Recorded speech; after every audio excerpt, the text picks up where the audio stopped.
A mechanic, Gray Trace, fixes up a car engine in his garage. After confirming that the engine is running, he grabs a beer and waits for his wife, Asha. Her self-driving car pulls up the driveway. Asha's happy to see her husband. Entering their home, they are welcomed by their AI. Gray announced that he's finished his project and asks her to help him deliver the car to his client, pointing out that he will get lost if he attempts to use her self-driving car on the way back. Asha denies but gets interested when Gray boasts about his client's home. The couple drives into a remote location near the ocean. They walk between two stone columns where the hidden path to the house is. Asha is impressed by its modern design. There, they meet Gray's client, Aaron Keane, a renowned tech innovator.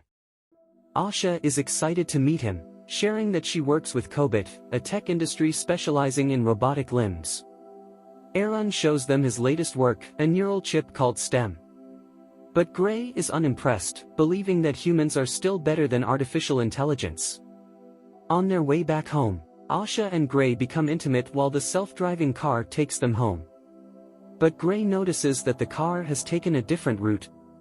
Asha tries to redirect the car, but the system malfunctions. The car starts driving recklessly.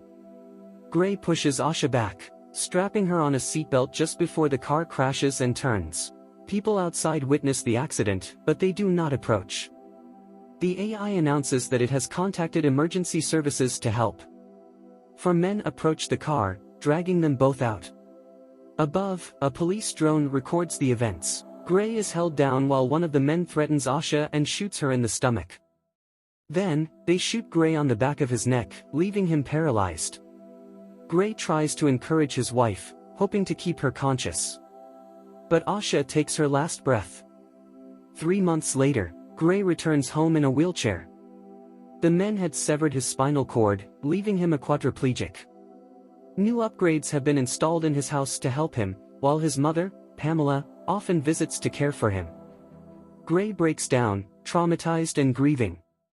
At the police station, they meet Detective Cortez, who's assigned to investigate the event. But they still haven't found the men who jumped on them. His condition and inability to help get justice sinks Gray into depression. He attempts an overdose that puts him back in the hospital. There, Aaron offers a STEM implant that would reconnect his spinal cord to his body. Gray refuses, wanting his life to be over instead. Aaron asks him what Asha would have wanted before leaving. The thought makes Gray reconsider.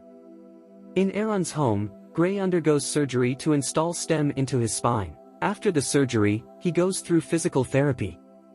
Here, Gray moves his hand for the first time in months. Soon after, he's able to walk and stand. The STEM operation is successful. Gray signs a confidentiality agreement, preventing him from letting anyone else know. He continues his therapy in Aaron's home, assured that he is still in control of his body, not STEM. Back in his home, he enters on a wheelchair but stands up once the door is closed. He receives a package of evidence and reports left by Cortez. He looks through the files and watches the footage of the incident. Suddenly, he hears a voice. Gray thinks it's an intruder, but STEM introduces itself. STEM assures him that he hasn't gone insane, telling him that the chip is merely sending sound waves to his eardrum to communicate. STEM directs his attention to the footage, pointing out that the man who fired at Asha is not holding a gun. STEM also noticed that one of the other men has a tattoo on his wrist. With Gray's permission, STEM controls his hand to recreate the tattoo. Gray recognizes that it's a military tattoo, and STEM uses the numbers to access information about the man. Filled with sudden hope, Gray calls Cortez to give her the information, but STEM reminds him that he signed the confidentiality agreement, thus, he cannot reveal how he got the information.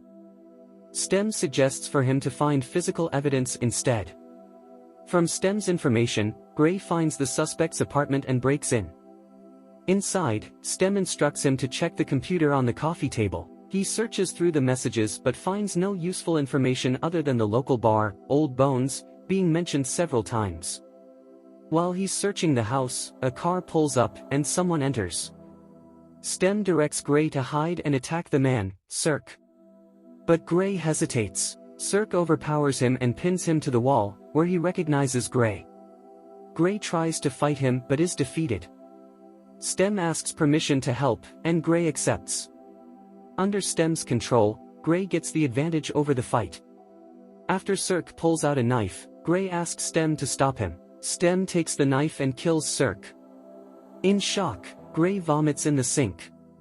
Stem advises him to clean up any trace of his presence in the house, but Gray is still in shock at what he had done.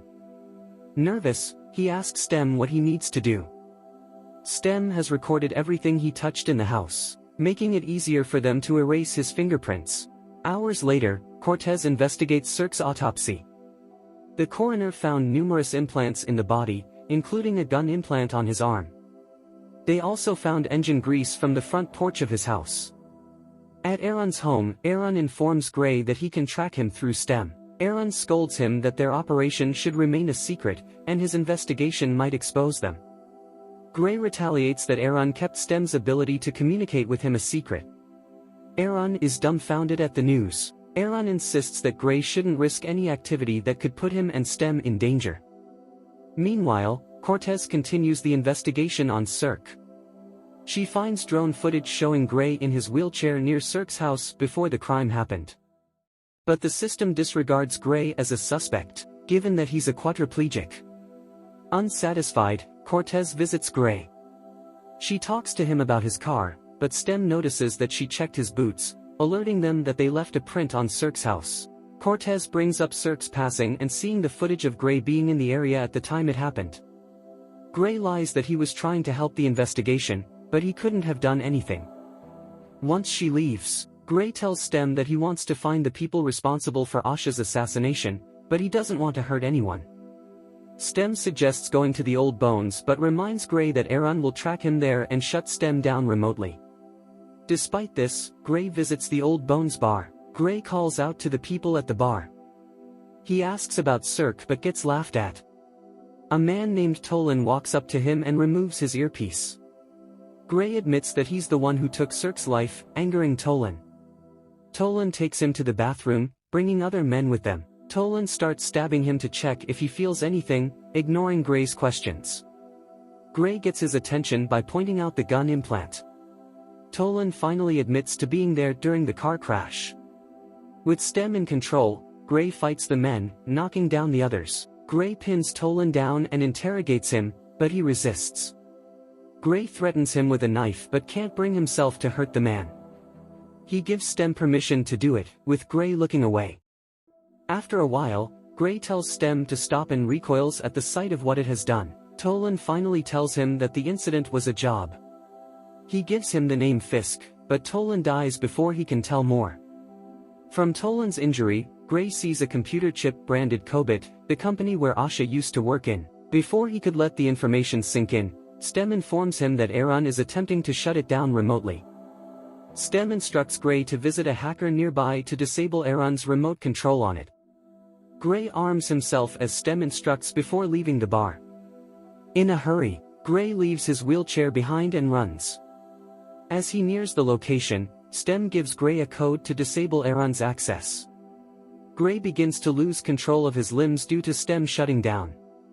He hurriedly crawls up the stairs to the apartment. Back at the bar, Fisk, the man who ended Asha's life, accesses Tolan's memory through his implants. He gets Gray's next location.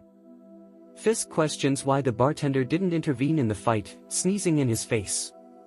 His sneeze delivers thousands of nanobots that the bartender inhales, ending the man's life. Gray finally reaches the hacker's apartment just as Stem completely shuts down.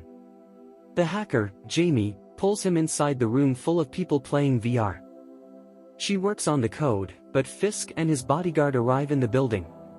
Jamie finishes the code and tells Gray to wait for the reboot. An alarm triggers, alerting Jamie that Fisk and the bodyguard are near. She packs up and leaves Gray behind. Outside, Aaron's security team arrives as well to collect Gray. Unable to move, Gray panics. He begins to gain control of one arm, which he uses to crawl. He stops, seeing a vision of Asha, just before Fisk enters the room. Stem fully reboots, allowing Gray to escape the two men. Fisk's bodyguard chases him while Fisk dispatches the security team from the elevator. Gray climbs up the fire escape, but the rooftop has no escape. Stem takes control, successfully using the bodyguard's implant against himself. Fisk finds the body, but Gray is no longer there. Gray returns home, surprised to see Pamela there.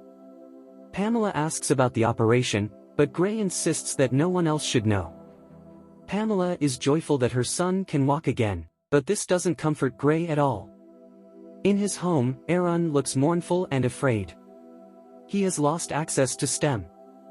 Gray dreams about Asha sitting next to his bed. Cortez arrives, telling him that they found his wheelchair near the old bones. Gray claims that he followed someone there but got into a fight with the person. Luckily, he was helped out by strangers, who put him in a cab. During his story, Cortez slips her hand in Gray's coat. Gray admits that he wants to find the men responsible for Asha's death. Cortez reminds him that it's easy to find someone else to do it for him. Gray dares her to scan his phone records to check. When Gray becomes emotional, Cortez and Pamela leave. Confused, Gray argues to Stem that they need to stop. Stem shuts its functions off, disabling Gray. Stem reveals that the code he gave the hacker gave it full autonomy, no longer requiring Gray's permission to act on its own. Stem insists on finding Fisk before he eliminates them. Stem takes control of Gray, arming him. Pamela sees him getting ready. Worried, she asks him what he's done, but Gray doesn't respond. Listening from the transmitter in his coat, Cortez is in her car, taking notes. She hears Pamela say that Gray came home, covered in blood, and that he's currently armed. Cortez watches Gray drive out from his garage, and she follows him. While driving, Gray finds the listening device in his pocket. Stem missed it due to it being an analog device. Gray throws the device out in the road. Cortez turns her police siren on, pursuing Gray. Hoping to lose her, Gray begins maneuvering around cars. But Cortez keeps up. Gray pushes another car onto hers, causing her to slow down. Seeing that they can't outrun her, Stem accesses a self-driving car, causing it to crash onto Cortez's. Having lost Gray, she goes back to his home and interrogates a weeping Pamela. Gray finds Fisk in his home, holding him at gunpoint. Fisk recounts that he was a soldier who was injured in battle. After, he was used as a lab experiment in Kobit. Fisk argues that his actions gave Gray an upgrade in life, becoming stronger than most. He offers Gray a position with his team. But Gray insists on knowing the truth. Fisk reveals that their job wasn't about Kobit, that it was to sever Gray's spine intentionally. Asha was just collateral. Angered, Gray fires his gun. Fisk evades and disarms him. The two men fight, seemingly equal with their upgrades. Stem alerts Gray about Fisk's nanobots, stopping him before he releases them. Stem is confused at how Fisk predicts his moves. Fisk finally has Gray pinned to the wall, aiming his armed hand at him. Stem is at a loss with its position. Gray comes up with an idea, realizing that Fisk is Cirque's brother. Gray taunts him by insulting his brother. Angered, Fisk punches him instead, allowing Gray to get the upper hand and eliminate him. Gray is troubled at what he's done. Stem urges him to continue finding the person who hired them. Listening to a phone recording, they hear Aaron's voice warning Fisk about him. Gray arrives at Aaron's house, easily eliminating his security team. A disheveled Aaron waits for him. Gray accuses him of orchestrating everything, which Aaron denies. Cortez arrives, holding Gray at gunpoint. Gray convinces Stem to throw away their gun as Cortez ordered. She orders him to lie on the floor to handcuff him. Instead, Stem throws her off. Gray begs Stem not to hurt Cortez. He fights Stem's control despite Stem's warnings that it will break his mind. Holding Cortez by the neck, Gray begs her to use the taser on him. She does so, temporarily causing Stem to malfunction. Aaron points the gun at Gray, revealing that he's been controlled by Stem the entire time. Stem was the one who chose Gray to be his host and led Gray to kill Aaron, eliminating the only person who could create another Stem. In the process of rebooting, Stem confesses to Gray that it chose him for being a human without any artificial implants. Gray mourns, realizing that he's been manipulated by the same thing that took his wife. Stem begins to talk via the house's AI system. He commands Aaron to put the gun down. But Stem is finally able to control Gray again, forcing him to eliminate Aaron. When Stem attempts to shoot Cortez, Gray fights back again. He forces his hand to aim the gun at his neck instead. He pulls the trigger. Gray wakes up in a hospital, still able to move his limbs. Scared, he calls for Stem, but it doesn't answer. Instead, Asha walks in, alive and happy to see him. She tells him that he's been unconscious for 2 days after an accident. In disbelief, Gray tearfully stares at his wife. Back in Aaron's house, Stem has taken complete control of Gray's body. Gray's mind broke when he tried to fight Stem, allowing Stem to put his consciousness away and fully possess his body. Stem fires the gun at Cortez and leaves. Gray remains in the reality Stem made for him, happily reunited with his wife, while Stem leaves the scene in total control.